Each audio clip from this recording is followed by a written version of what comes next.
The Texoma area is full of talented people, and today we're going to go check out one of those talented people.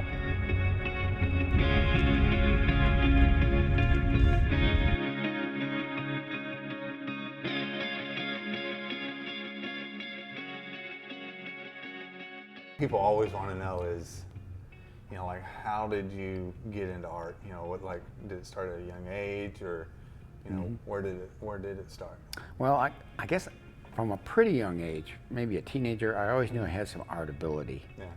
My parents, when I was growing up, owned a restaurant when we lived in Western New York area, and I was always drawing cartoon characters and, you know, showing them around to people, and they were always impressed, my parents anyway. Yeah.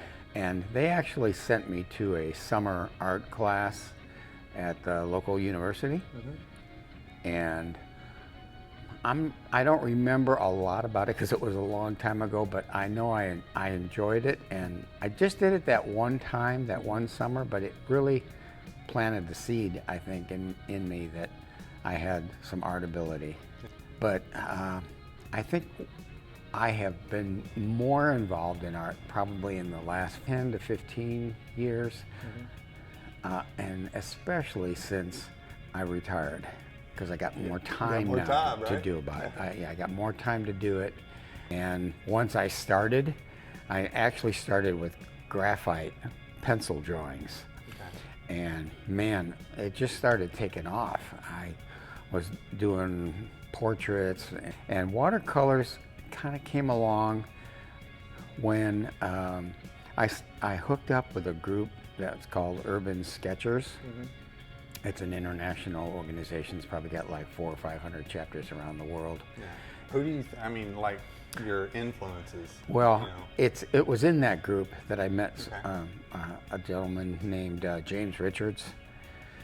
He lives now in Florida, but he was in the Fort Worth area, and so he was the administrator of the group that I went to down in Dallas, Fort Worth, and he's a great artist. I really was influenced probably the most by him. When I got hooked up with that group and started figuring out how to do sketches, live sketches on location, and learning about watercolors, and taking those workshops, that to me was like bells went off. I said, this is what I'm meant to do right now. And I can definitely tell by your work is definitely what you were meant to do, for sure.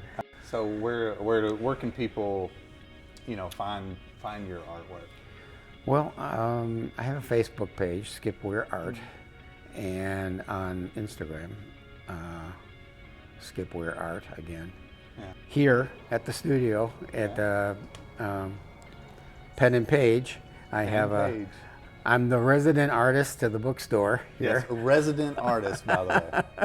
So,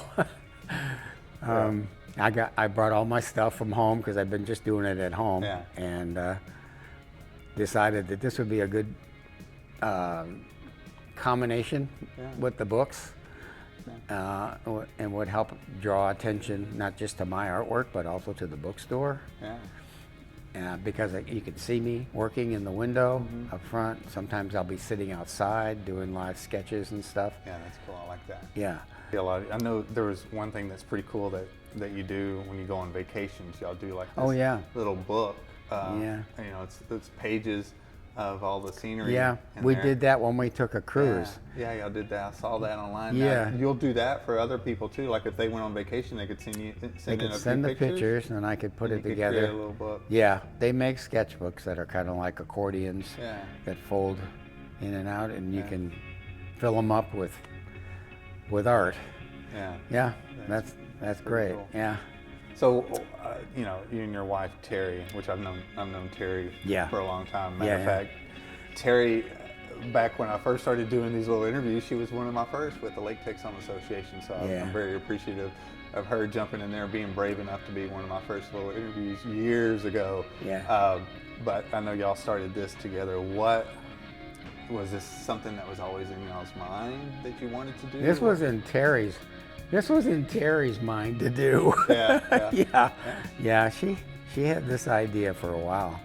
And the opportunity, you know, we were just driving around town one day and looking to see what spaces might be available.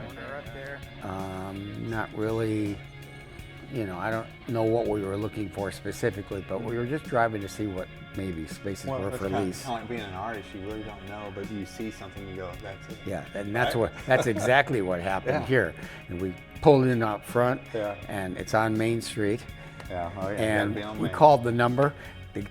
We just looked at it right then and decided, okay, now's the time for her dream to come true.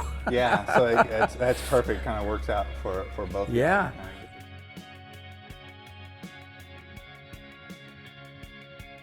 You can come and find us at 607 West Main. We're on the same block as the Watsonburgers. And our Facebook is Pen and Page Weathered Books. We have a website under construction, and it will be penandpagebooks.com, and it should be ready soon.